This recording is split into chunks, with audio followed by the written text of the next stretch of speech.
નમસ્કાર, real power ન્યૂઝમાં આપનું હાર્દિક સ્વાગત છે। સમાચાર મળી રહ્યા છે પાદરાથી। ધારાસભ્ય ચૈતન્યસિંહ ઝાલાના હસ્તે પશુ દવાખાનાનું લોકાર્પણ। પશુપાલન ખાતું ગુજરાત રાજ્ય ગાંધીનગર તથા જિલ્લા પંચાયત વડોદરા સંચાલિત પશુ દવાખાનાના પાદરાના નવનિર્માણ પામેલ મકાનનું લોકાર્પણ કાર્યક્રમ યોજાયો।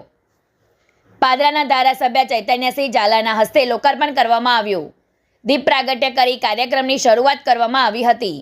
આ પ્રસંગે પાદરાના ધારાસભ્ય ચૈતન્યસિંહ ઝાલા, પાદરાનગર ભાજપા શહેર પ્રમુખ દીપેશ પંચાલ, ઉપપ્રમુખ મંથન શાહ, વડોદરા જિલ્લા પંચાયતના દંડક નવીનભાઈ સોલંકી, પાદરા તાલુકા પંચાયતના ઉપપ્રમુખ લોમેશ પંડ્યા, પાદરા નગરપાલિકાના ઉપપ્રમુખ ગૌરવ સોની, પાદરા નગરપાલિકા કારોબારી ચેરમેન સચિનભાઈ ગાંધી, પાદરા નગરપાલિકાના તમામ સદસ્યો તેમજ રાકેશભાઈ પટેલ, રામજીભાઈ રબારી તમામ લોકો ખાસ ઉપસ્થિત રહ્યા હતા। સાથે નાયબ પશુપાલક નિયામક જિલ્લા પંચાયત વડોદરા ડોક્ટર ધવલ માંડવિયા, પાદરા પશુપાલક દવાખાનાના ડોક્ટર હર્ષ ઠાકર સહિત પશુપાલક દવાખાનાનો સ્ટાફ ખાસ હાજર રહ્યો હતો।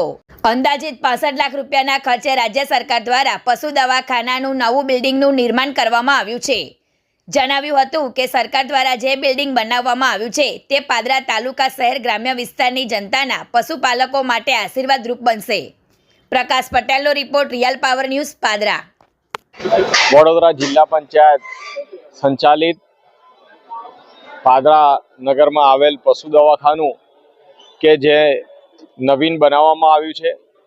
ગુજરાત સરકાર દ્વારા રૂપિયા 65 લાખના ખર્ચે પાદરા નગરમાં આવેલ પશુ દવાખાનું નવીન બનાવવામાં આવેલ છે, જેનું આજે લોકાર્પણ કરવામાં આવ્યું છે। પાદરા તાલુકો જે પશુપાલકો પર વધારે નિર્ભય છે। જેવી રીતે ખેતી એ પાદરા તાલુકામાં વધારે ખેડૂતો છે, એવી રીતે પશુપાલકો પણ ખૂબ જ મોટા પ્રમાણમાં છે। તો તેઓની સગવડ માટે અને પશુપાલકોની સારવાર માટે આજે પોતાના પશુની સારવાર કરવા માટે આ જગ્યા એ ખૂબ જ ઉપયોગી થશે।